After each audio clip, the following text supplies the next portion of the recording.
গল্পের নাম দোসর। রচনায় ঝুম্পা মণ্ডল।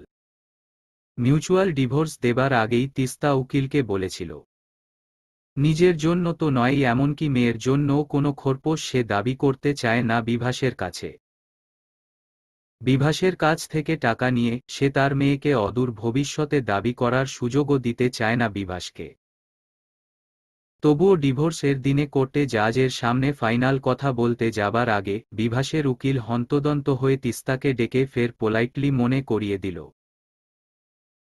প্লিজ, বাচ্চার জন্য খোরপোশের ব্যাপারটা আপনি যে নেবেন না বলেছেন সেটা জজ সাহেবের সামনে পরিষ্কার করে বলে দেবেন। কিন্তু কথাটা শুনে অদ্ভুত লেগেছিল তিস্তার। বিভাস খুব ভালো করেই জানে তিস্তা কোনোরকম খোরপোশ নেবে না। মেয়েকে ভালোভাবে লালন পালন করার ক্ষমতা সে রাখে।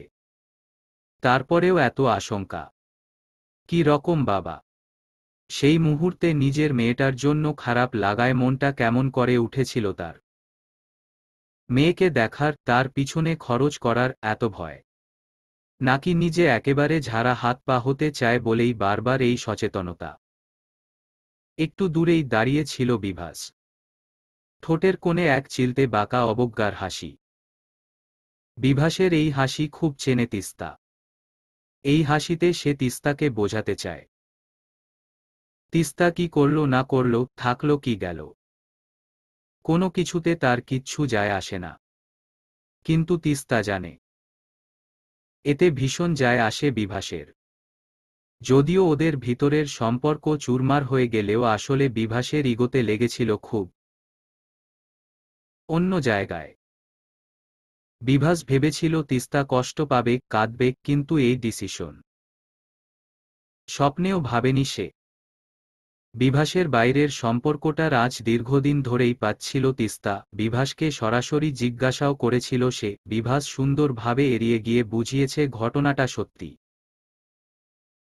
তারপরে যেদিন বিভাস নির্লজ্জের মতো বলেছিল তিস্তাকে সে ছেড়ে দিতে পারবে কিন্তু বিপাশাকে নয়, সেদিন অপমানে সারারাত চোখ মুখ ফুলিয়ে কেঁদে পরদিনই মেয়েকে নিয়ে বাপের বাড়িতে বিধবা মায়ের কাছে চলে এসেছিল। তিস্তা বুঝেছিল আসলে সম্পর্কে তৃতীয় ব্যক্তিই সবসময় জিতে যায়, কারণ সে আসে না, তাকে নিয়ে আসা হয়।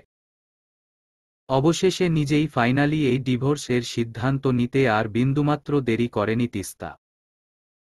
পরে শুনেছিল এতেও সাংঘাতিক সমস্যা হয়েছে বিভাসের। তিস্তা আগে ডিভোর্স ফাইল করেছিল বলে বিভাসের ইগোতে লেগেছিল খুব। বউ ডিভোর্স ফাইল করলে শুনতে খারাপ লাগে, কারণ সে বউকে ছেড়ে দেওয়ার সিদ্ধান্ত নিতে পারে, তাতে একটা সূক্ষ্ম অহমিকা বোধ থাকে, সেই জন্য ফলাও করে বলেছিল তিস্তাকে সে ছেড়ে দিতে পারে।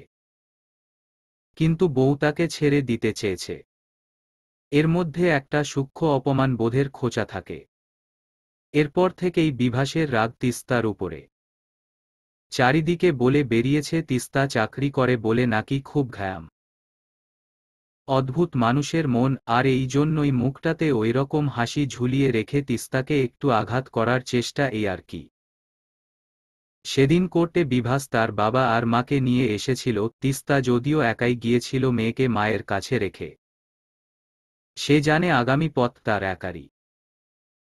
যদিও একসাথে থাকলেও মানসিকভাবে একাই ছিল সে অনেক দিন থেকেই। এতদিন পরে আইনতভাবে সামনের জীবনে তার একা চলার পথ শুরু হবে মাত্র। দূর থেকে একবার বিভাসের দিকে তাকিয়ে দেখেছিল তিস্তা।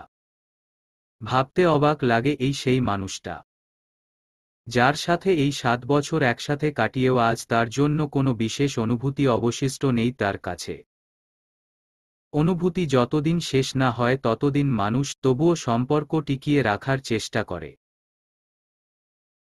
কিন্তু তিস্তা আর বিভাসের সম্পর্কের অনুভূতিগুলো কেমন যেন সময় বাড়ার সাথে সাথে ভোঁতা হয়ে গিয়েছিল। অলক্ষ্যে তৃতীয় ব্যক্তির উপস্থিতিতে অবহেলা তবুও সহ্য হয়, কিন্তু অপমান কোনোমতেই নয়। এই জন্যই তিস্তা এই সম্পর্ক থেকে মুক্তি পেতে চেয়েছিল ভীষণভাবে। কিন্তু তিস্তা একটা বিষয়ে অবাক হয় ভীষণ। তাকে না হয় অনেক আগেই মানসিকভাবে ত্যাগ করেছিল বিভাস, কিন্তু বছর চারেকের তিতিন একটুও মনের কোথাও কি মেয়ের জন্য কোনো স্নেহ সঞ্চিত নেই? যতই হোক বাবা তো। শোনা যায় সন্তানের মুখে দিয়ে চেয়ে কত সম্পর্ক আবার প্রাণ ফিরে পায়। তিস্তা যে তিতিনের মুখ চেয়েই এতদিন বাধ্য হয়ে সহ্য করছিল বিভাসের বাইরের সম্পর্ককে। সম্পর্কের শীতলতার মধ্যে ডুবে যেতে যেতেও সে ভেবেছিল একটা না একটা সময় ঠিক বুঝতে পারবে বিভাস। অন্তত মেয়ের টানে একদিন ঠিকই ফিরে আসবে সে। এই কারণেই তিস্তা এতদিন সহ্য করে অবসাদে ভুগেছে শুধু। ঘর ভাঙছে জেনেও সবকিছু আগলে রাখার ইচ্ছে ছিল প্রবল। এত সহজে কি সব ছেড়ে আসা যায়? কিন্তু সেদিন কোর্টে বিভাসের উকিলের বারবার বাচ্চার জন্য খোরপোশের দাবির সচেতনতা কথা শুনে তার সন্দেহ হয়েছিল। আবার নতুন করে জীবন শুরু করার জন্যই নিজের মেয়ের খোরপোশের দায় ছেড়ে দেবার কথা ভেবেছে বিভাস। বিভাস কি করে এতটা স্বার্থপর হল? নতুন সম্পর্কের জেরে বিভাস নিজের সন্তানকে এইভাবে অবহেলা করল। এটা ভাবতেই মেয়ের জন্য একটা অদ্ভুত কষ্ট হচ্ছিল তার। নিজের অবহেলা গায়ে না মাখলেও সন্তানের প্রতি অবহেলা সহ্য করা তার পক্ষে ভীষণ কঠিন। বিভাসের নতুন করে সংসার শুরু করার খবর পেয়েছিল ডিভোর্সের মাস 8 পরেই। তার কলিগ বিপাশাকে বিয়ে করে নতুন সংসার পেতেছে বিভাস। তার সন্দেহই সত্যি হল। সেই জন্যই এত আয়োজন ছিল বিভাসের। এতটা আকুলতা সত্যিই বুঝতে পারেনি তিস্তা। কি বোকা ছিল সে! ভাবলেই নিজের উপরে রাগ হয় তার। বিভাসের ব্যবহারে ওর প্রতি কোনো অনুভূতি না থাকলেও খবরটা শুনে কেমন যেন একটা তীব্র অপমান বোধের কষ্টে ভুগেছিল সে। কিন্তু অবশেষে এটা ভেবে স্বস্তি পেয়েছিল যে তার মেয়েকে দাবি করার অধিকার চিরতরে হারাল বিভাস। জানালায় দাঁড়িয়ে শূন্য দৃষ্টিতে বাইরের অন্ধকারের দিকে তাকিয়ে আছে তিস্তা। মনটা ভীষণ খারাপ তার। আজ হঠাৎ মনে পড়ছিল গত 11 বছর আগের ডিভোর্স হওয়ার দিনটার কথা। ডিভোর্সের পরে স্বাভাবিক নিয়মে তিস্তার কাছেও বেশ কয়েকবার বিভিন্নভাবে বিয়ের প্রস্তাব এলেও তিস্তা আর বিয়ের কথা ভাবেনি কখনো। বিয়ের প্রতি এক তীব্র অনীহা জন্মেছিল তার মনে। বুঝেছিল বিয়ে ব্যাপারটা তার জন্য নয়, মেয়েকে মানুষ করার ইচ্ছে আর কর্তব্যে নিজের জীবনকে সঁপে দিয়েছিল সে। ডিভোর্স তকমা গায়ে সামাজিক মানসিক নানা ধরনের সমস্যার সম্মুখীন হয়।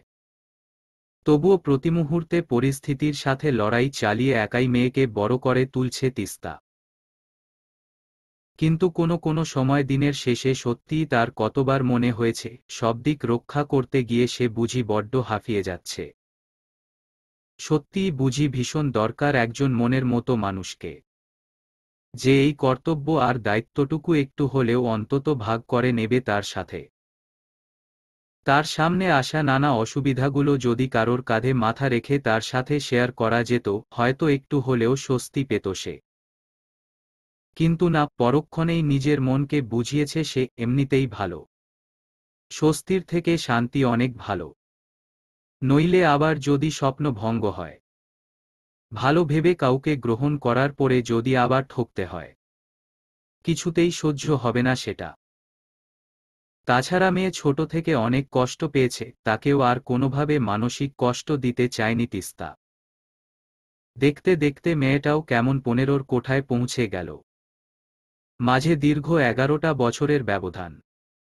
মেয়ে কখনো বাবাকে নিয়ে তার কাছে কিছু জিজ্ঞাসা করে না, যেন তার জীবনে বাবা বলে কেউ ছিলই না কখনো।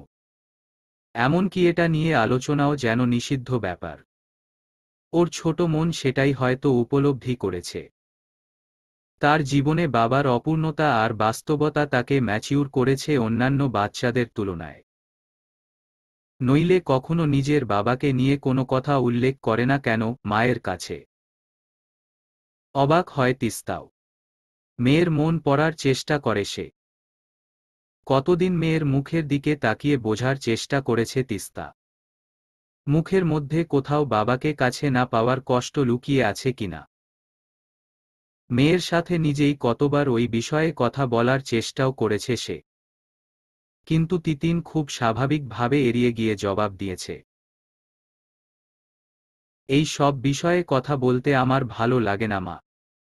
তিস্তা ভেবেছে বারংবার তার বাবাকে তার কাছ থেকে সরিয়ে দিয়েছে। এই ভেবে তিস্তাকে দোষী ভাববে না তো তিতিন কখনো। সে একা ঠিক বাবা মা উভয়ের দায়িত্ব পালন করতে পারছে তো। তিতিনের মনের মধ্যে কোথাও বাবাকে না পাওয়ার কষ্টের অনুভূতি নেই তো। প্রশ্নগুলো তার ভিতরে ভিতরে কুরে কুরে খেলেও এর উত্তর সে আজও পায়নি।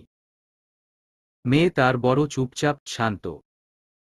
কিন্তু আজ হঠাৎ একটা অপ্রত্যাশিত খবর পেয়ে ভীষণ চিন্তায় পড়েছে তিস্তা। একটু আগে বিকালে তিস্তাদের পাড়ার রিনি ফোন করেছিল। রিনির মেয়ে আর তিস্তা একই স্কুলে পড়ে। রিনি তার মেয়েকে স্কুল থেকে আনতে গিয়ে ইদানিং নাকি বিভাসকে দেখেছে মেয়ের স্কুলের গেটের কাছে দাঁড়িয়ে থাকতে। একই পাড়ার মেয়ে বলে বিভাসকে রিনি তাদের বিয়ের সময় থেকেই চিনত। তবুও সেদিন প্রথমবার দেখে এতদিনের ব্যবধানে চিনতে পারেনি সে বিভাসকে। আসলে ভাবতেও পারেনি বিভাসকে এখানে দেখবে। এড়িয়ে গেছে সে সন্তর্পণে। কিন্তু কি নির্লজ্জত ব্যাপার। আজ হঠাৎ বিভাস নিজে থেকে রিনিকে ডেকে খুব হেসেই কথা বলে। আর জিজ্ঞাসা করল তিতিন এখন কোন ক্লাসে পড়ে, কেমন আছে মেয়েটা, এসব নাকি জানতে চেয়েছে। এই খবরটা শোনার পর থেকে তিস্তার মাথায় আকাশ ভেঙে পড়ার উপক্রম। খারাপ চিন্তায় মাথাটা যেন কাজ করছে না তিস্তার। এক ভীষণ কষ্টের পাথর যেন তার বুকের ভিতরে চেপে বসেছে। রিনির কাছে শোনা গল্পে তিস্তা যা বুঝেছে, বিভাসের নতুন সংসারে নাকি এত বছরেও কোনো সন্তান আসেনি। তাহলে এই কারণেই কি মেয়ের জন্য বিভাসের পিতৃত্ববোধ এতদিন পরে হঠাৎ করে জাগ্রত হয়েছে। তাই এখন বারবার স্কুলে এসে সরাসরি হানা দিচ্ছে মেয়েটাকে অতিষ্ঠ করবে বলে। যদিও স্কুল বাস সরাসরি স্টুডেন্টদের নিয়ে স্কুলের গেটে ঢুকে যায়, তাই বাইরের কারোর পক্ষে তাদের নাগাল পাওয়া সম্ভব নয়। তবুও আর ভাবতে পারে না তিস্তা কিভাবে ওর সংস্পর্শ থেকে বাঁচাবে সে মেয়েকে। কত কষ্ট করে নিজের সমস্ত সুখ বিসর্জন দিয়ে মেয়েটাকে তিল তিল করে মানুষ করছে সে। কেন আবার এখানে আসছে বিভাস? তাকে কি একটু শান্তি দিতে পারে না? বুঝতে পেরেছিল এটা অনেকটাই তিস্তাকে যন্ত্রণা দেওয়ার আরেকটা অস্ত্র বিভাসের। সারাক্ষণ খারাপ কিছু হওয়ার চিন্তায় ভরে আছে মন। এক মুহূর্তে তিস্তার বুকটা ধক করে উঠেছিল ভয় এটা ভেবে যে মেয়েকে ভুলিয়ে ভালিয়ে তার বিরুদ্ধে নানান ভুল কথা বুঝিয়ে মায়ের বিরুদ্ধে মনটাকে বিষিয়ে দেবে না তো আবার। বিভাসের পক্ষে সবই সম্ভব তাকে জব্দ করার জন্য। মায়ের মন ভয়ে কাটা হয়ে ওঠে। মেয়ে ছাড়া তার জীবন যে শূন্য একদম। ওকে নিয়েই বেঁচে আছে যে সে। রিনির কাছে শোনার পর থেকে দুশ্চিন্তায় ভরে আছে তার মন। সে তো কোনো দাবি করেনি বিভাসের কাছ থেকে। বিভাস মনে মনে যেটা চেয়েছিল সেটাই তো তিস্তা করেছিল। বিনা শর্তে মুক্তি দিয়েছিল তাদের দমবন্ধ করা জীবন থেকে। নতুন করে সংসার শুরু করেছিল বিভাস বিনা বাধায়। তাহলে আবার কেন এত বছর পরে? নানা মেয়েকে সে কিছুতেই হারাতে পারবে না। তিস্তা মনে মনে ভীষণ ভয় পেল। যদিও তিতিন ঘটনাটা জানে না, স্কুলে বাবাকে দেখলে এখন চিনতেও সে পারবে না হয়তো। কারণ সেই ছোটবেলায় বাবাকে ছেড়ে আসার বছর কয়েক পরে। একদিন হঠাৎ তিস্তা দেখেছিল ফোন থেকে বিভাসের সাথে তাদের যে কয়েকটি মাত্র ছবি ছিল, সেগুলো ডিলিট করা বুঝেছিল সে। কিন্তু মেয়ে বরাবর ওই বিষয়ে কথা বলতে চায় না বলে সে মেয়েকে কিছু জিজ্ঞাসা করেনি এ বিষয়ে। কিন্তু মনে মনে স্বস্তি পেয়েছিল সেদিন। তবে আজ এতদিন পরে বাবাকে কাছে পেয়ে এক অহেতুক চিন্তা ঘিরে রাখে তাকে। তিস্তা বিভাসকে খুব ভালো করেই জানে, নিজেই খুঁজে নেবে মেয়েকে। নিজের অধিকার ফলাতে কিছু না কিছু একটা করবেই। এমনকিও আইনের ধার ধারবে না। মেয়ে যেহেতু নাবালিকা সেই কারণ দেখিয়ে যতদূর সোর্স আছে সবকিছুই ব্যবহার করবে সে। এমনকি স্কুলে ঢুকে হেড ম্যামের সাথে কথা বলে তিতিনের সাথে দেখাও করতে পারে। না না, কিছুতেই তা হতে দিতে পারে না তিস্তা। অস্থির মনে সে ঠিক করল আগামীকাল স্কুলে গিয়ে বলে আসবে হেড ম্যামকে। মেয়ের সাথে সে ছাড়া যেন আর কাউকে দেখা করতে না দেওয়া হয়। যথারীতি পরের দিন অফিস গেল না তিস্তা। হেড ম্যাম জানতেন তিস্তা সিঙ্গেল মাদার। তিস্তার কাছে সবটুকু শুনে তাকে আশ্বস্ত করে বললেন, আপনি নিশ্চিন্ত থাকুন। আপনি যখন গার্জিয়ান, তখন আপনার অনুমতি ছাড়া আপনার মেয়েকে আর কারোর সাথে আমরা দেখা করতে দেব না। এ কথা শুনে নিশ্চিন্ত হয়েছিল তিস্তা। এরপরেও বিভাস এসেছে ২-১ বার। রিনি এড়িয়ে গেলেও তার সাথে যেচে কথা বলেছে নির্লজ্জের মতো। রিনিকে জানিয়েছে সে শুধু মেয়েকে দেখতে চায়, কথা বলতে চায়। নিজেকে বাবা বলে দাবি করে ইনিয়ে বিনিয়ে রিনির কাছ থেকে তিস্তার খবর নেওয়ার চেষ্টা করেছে। রিনি সাবধান হয়েছে প্রতিবার। কিন্তু কিছু মানুষ থাকে যারা কোনোদিন নিজেদের কৃতকর্মের জন্য ভুল স্বীকার করে না, রিগ্রেট ফিল করে না। যেন তেন প্রকারে নিজের উদ্দেশ্য সাধন করাই এদের কাজ। যখন বুঝল রিনিকে বলে কাজ হবে না, আর গেটে দাঁড়িয়ে থাকলে মেয়ের দেখা সে পাবে না, তখন সে অন্য পথ বেছে নিল। মাসখানেক পরে হঠাৎ একদিন আবার রিনি উদ্বিগ্ন গলায় ফোন করে, তখন তিস্তা অফিস যাওয়ার রাস্তায়। বিভাসকে আজ নাকি স্কুলের গেটের মধ্যে ঢুকতে দেখেছে রিনি। বিক্ষিপ্ত মনে তিস্তা আর অফিসে গেল না। দ্রুত একটা ট্যাক্সি ডেকে মেয়ের স্কুলের রাস্তা ধরল সে। এর কিছুক্ষণ পরেই হেড ম্যামের ফোন এলো, তাকে এখনই স্কুলে যেতে বলছেন। বিভাস নাকি নিজের পরিচয় দিয়ে মেয়ের সাথে দেখা করার দাবি জানিয়েছে। কিছুতেই নাকি তাকে বোঝানো যাচ্ছে না। তাই অবশেষে হেড ম্যাম এক প্রকার বাধ্য হয়েই ফোন করেছেন তিস্তাকে। মাথাটা রাগে টেনশনে ঝিম ঝিম করে উঠল তিস্তার। এটাই ভেবেছিল সে। বিভাসকে সে খুব ভালোভাবে চেনে। ডিভোর্সের দিনে বিভাসের ঠোঁটের কোণের সেই এক চিলতে হাসির কথা মনে পড়ল তার। ও যে বেপরোয়া সে জানত, কিন্তু এতটা নির্লজ্জ ভাবেনি। চক্ষুলজ্জা বলেও তো থাকে মানুষের, নাকি ভেবেছে তিস্তা কি আর করবে? একা একজন মেয়ে। সেদিন যেমন অধিকার ছেড়েছিল, আজও বোধহয় মেয়েকে ছেড়ে দেবে সে অনায়াসে। এটা সে ভাবল কিভাবে? আজ হঠাৎ এত বছর পরে মেয়ের প্রতি এত ভালোবাসা কিসের জন্য? নিজের সন্তানকে এত বছর অবহেলা করার অপরাধে, যখন নতুন সংসারে সন্তান থেকে বঞ্চিত করল ভগবান। তখনই টনক নড়েছে। এদের কি কোনো অনুশোচনা হয় না? আর ভাবতে পারে না তিস্তা, নিজের মনকে শক্ত করার চেষ্টা করে সে। আজ একটা হেস্ত নেস্ত করতেই হবে তাকে। সামনে মেয়েটার মাধ্যমিক পরীক্ষা শুরু হবে। মেয়েটা তার পড়াশোনাতে ভালো। এই সময় এরকম ঝামেলা না, এইভাবে সেই ছোটবেলার মতো মানসিক কষ্ট দিয়ে মেয়েকে দোটানার মধ্যে কিছুতেই ফেলতে চায় না তিস্তা। মনের মধ্যে ভীষণ অশান্তি আর রাগ নিয়ে স্কুলে ঢুকে হেড ম্যামের ঘরের কাছে এসে দাঁড়ালো সে কয়েক মুহূর্ত। কাচের দরজার ভিতরে বিভাসের বসে থাকার আভাস পেল সে। এখনো পর্যন্ত হেডম্যাম মেয়ের সাথে দেখা করতে দেয়নি বোঝা যাচ্ছে। মনে মনে নিজেকে প্রস্তুত করার চেষ্টা করে সে। দরজা ঠেলে ঢুকল তিস্তা। আজ অনেক বছর পরে সে বিভাসের মুখোমুখি হবে।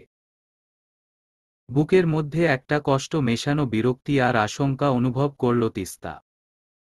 কেন এমন হচ্ছে তার বুঝতে পারে না। তাহলে সে কি তবে হেরে যাচ্ছে ভিতরে ভিতরে? বিভাস নিজের পছন্দ মতো সংসার করেছে, তার জীবনটা নষ্ট করে দিয়ে। আর এখন মেয়েকেও তার কাছ থেকে কেড়ে নিয়ে যেতে এসেছে, তার জীবন দুর্বিষহ করবে বলে। সামনের চেয়ারে তাকে বসতে ইশারা করলেন হেডম্যাম। তিস্তা বসতেই উনি বললেন, ইনি মেয়ের বাবা হিসাবে দাবি করছেন যে উনি প্রতি মাসে একবার করে স্কুলে এসে মেয়েকে দেখে যাবেন। তিস্তা ভুরু কুঁচকে ঘৃণায় তাকালো বিভাসের দিকে। মানুষটার সেই অহংকারী মুখটার কোনো পরিবর্তন হয়নি আজও। ইগো মানুষকে কতটা নিচে নামাতে পারে, ভাবতেই অবাক হচ্ছে সে। তাকে কিছু বলতে দেবার আগেই বিভাস নিজের হাতের আঙ্গুলগুলো নিয়ে নাড়াচাড়া করা থামিয়ে তিস্তার দিকে না তাকিয়েই বলল, হ্যাঁ দিতেই হবে, আমি তো মেয়ের উপর পুরো অধিকার কখনো ছাড়িনি। তাছাড়া আমার যা কিছু সম্পত্তি সবই তো ওর অধিকার, সেই হিসেবে ওর কাছে দেখা করতে আসতেই পারি। তিস্তা অবাক বিস্ময়ে হিসহিসিয়ে বলে ওঠে, আমার মেয়েকে সম্পত্তির লোভ দেখাতে এসেছ? ছি!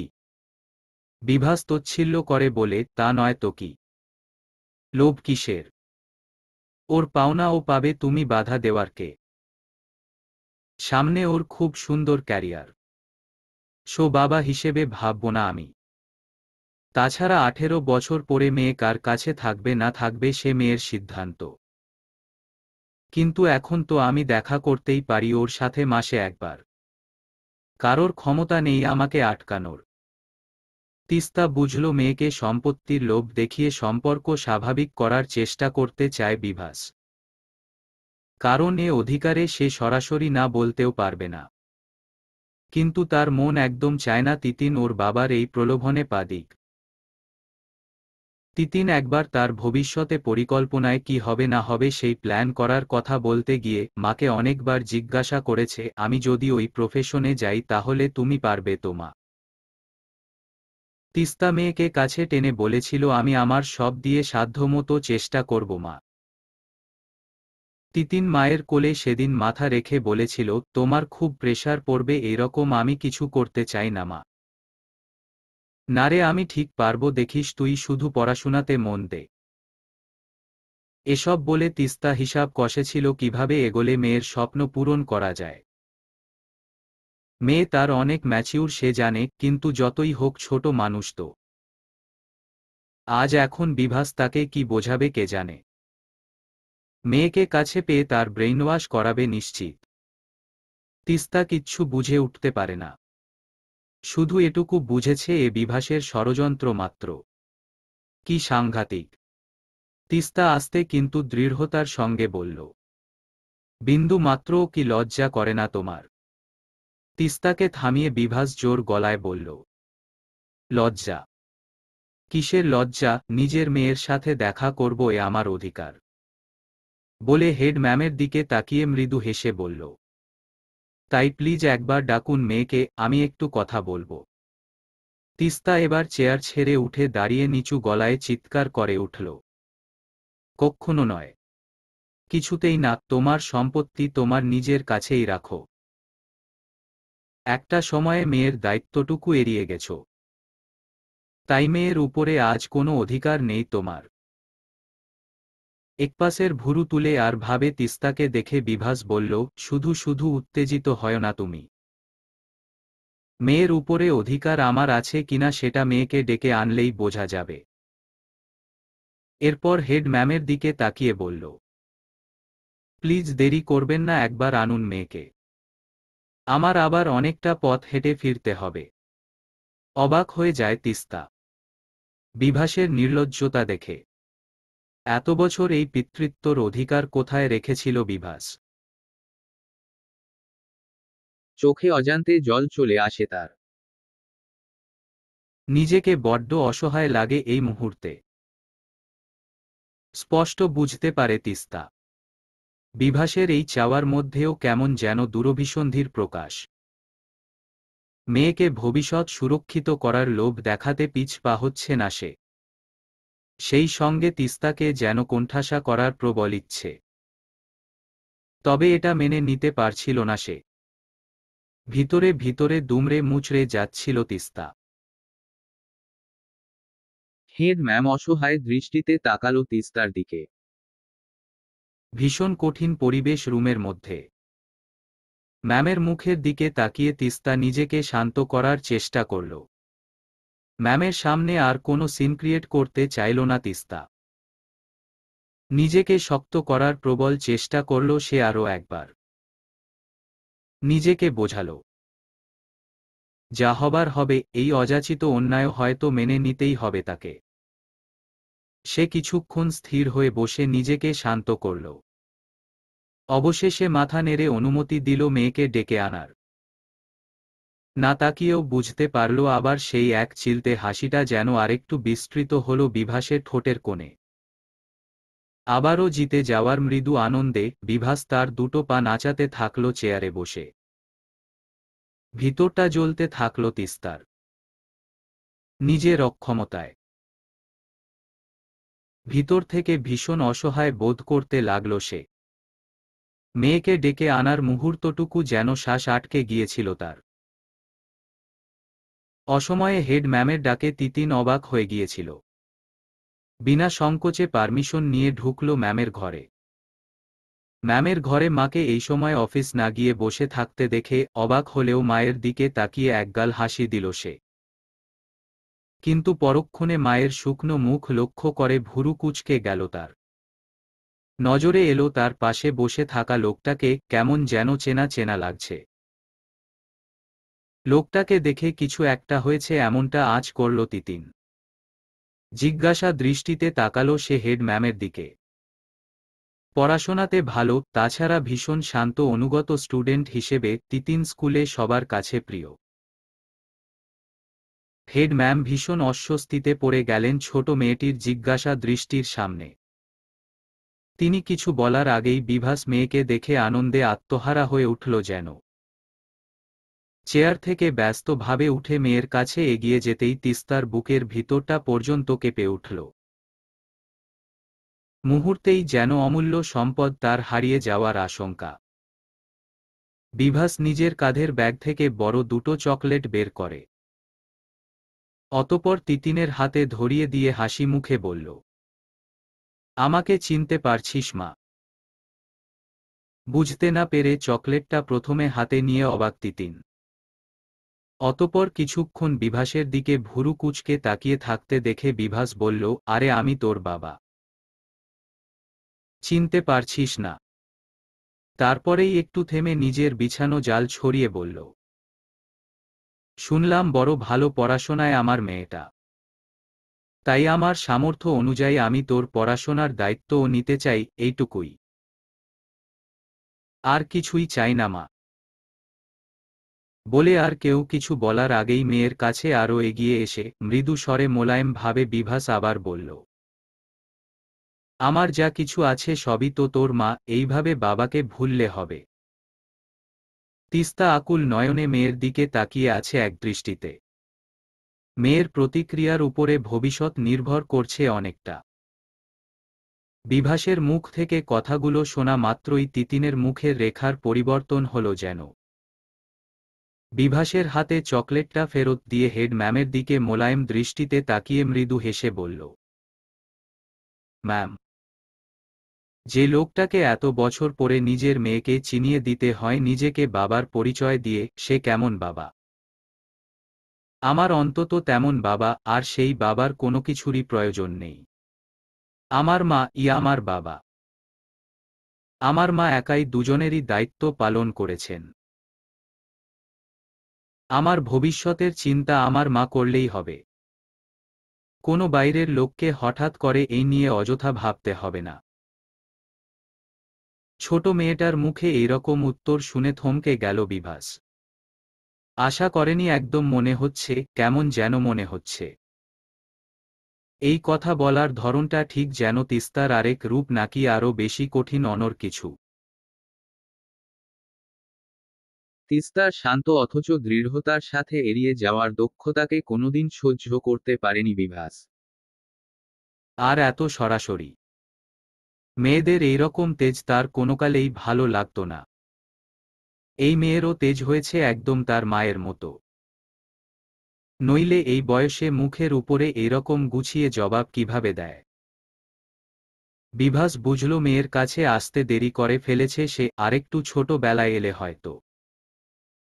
আসলে কি করবে সে? সংসারে যে তারও শান্তি নেই, বিপাশা তাকে ছেড়ে চলে গেছে বছর কয়েক হল। এখন বিভাস একাই থাকে। এরই মধ্যে একদিন ফেসবুকে মেয়েকে খুঁজে পায়। আর সে সিদ্ধান্ত নেয় মাঝে মাঝে মেয়েকে দেখতে এসে নিজের একাকিত্বটুকু কাটাবে। তিস্তা এত কিছুর পরেও মেয়েকে নিয়ে এত খুশি। এই মহিলাকে কোনো কিছু করেও দমাতে পারল না সে, অথচ নিজে এখন ভালো নেই। এটা হতে পারে না। স্বাভাবিকভাবেই একটা অদ্ভুত জ্বলন হচ্ছিল তার। অবশেষে সিদ্ধান্ত নিল সে মেয়েকে কাছে পাওয়া, ভেবেছিল মেয়েকে তার মা কি এমন আর দিতে পারে। মেয়ের সাথে প্রথম আলাপ জমিয়ে তারপরে যতই হোক ছোট মানুষ, ওকে দামি দামি গিফট দিয়ে বসে আনতে আর কতক্ষণ। এইক্রে মেয়ের 18 বছরের আগে মেয়ের মাথা ঘুরিয়ে দিলেই হলো। সেই আশায় এত দূরে বারবার ছুটে আসা। কিন্তু এই মুহূর্তে মেয়ের কথা শুনে অপমানে হতাশায় মুখ ঝুলে পড়ে তার। তিতিন বিভাসের দিকে স্পষ্ট চোখে তাকিয়ে দৃঢ় স্বরে আবার বলল, ভালো করে শুনে রাখুন, আজ আমি আপনাকে ঘৃণা করি, বাবা হওয়ার যোগ্যতা আপনার নেই। আপনাকে আমি বাবা বলে মানিও না, আর কখনো কোনোদিন মানবও না। তাই আপনি আর কখনো আমার জন্য আসবেন না। মেয়ের এই দৃঢ়তার দিকে তাকিয়ে তিস্তার এতক্ষণে আটকানো মনের হতাশা, কষ্ট যেন বের হয়ে গেল চোখের জল হয়ে। অবাক হয়ে ভাবল সে, সেই ছোট্ট শান্ত মেয়েটা কবে এত বড় হয়ে গেল? এইভাবে দৃঢ়তার সাথে কবে কথা বলতে শিখল? এতক্ষণে একটা স্বস্তির নিঃশ্বাস ফেলল তিস্তা। এতদিন যে লড়াই সে একাই লড়েছিল, আজ বুঝি তার দোসর পেল সে। বিভাস আরও কিছু বলতে গিয়েও মেয়ের জ্বলন্ত দৃষ্টির দিকে তাকিয়ে চুপ করে কিছুক্ষণ কিংকর্তব্য বিমূঢ় হয়ে দাঁড়িয়ে থাকল। সারা জীবন ইগোর যুদ্ধে জিতে যাবার কিছুক্ষণ আগের অহংকারী মুখটাতে যেন কেউ ব্লটিং পেপার দিয়ে সেই এক চিলতে হাসিটুকু শুষে নিয়েছে মুহূর্তেই। বিভাস এবার ধীরে ধীরে বের হয়ে গেল হেড ম্যাডামের রুম থেকে। বিভাসের এই হেরে যাওয়ার রূপ তিস্তার কাছে একদম নতুন লাগছে। তিস্তার মনে হলো, বিভাস কি এই মুহূর্তে সব হারিয়ে অনুশোচনা করছে? সে কি তার ভুল বুঝতে পেরেছে? আসলে ভালোবাসা আর স্নেহ কখনোই অহংকার আর সম্পত্তির মাপকাঠিতে মাপা যায় না। সেটা অর্জন করার ক্ষমতা থাকতে হয়, যেটা সে হারিয়েছে অনেক দিন আগেই। সমাপ্ত। শ্রোতা বন্ধুরা, ঝুম্পা মণ্ডলের লেখা এই গল্পটি আপনাদের কেমন লাগলো অবশ্যই কমেন্ট করে জানাবেন। আর নতুন নতুন গল্প পেতে আমাদের চ্যানেলটি সাবস্ক্রাইব করে সাথেই থাকবেন। সকলে ভালো থাকুন, সুস্থ থাকুন, গল্প শুনুন আর গল্পকেন্দ্রিক জীবন গড়ে তুলুন।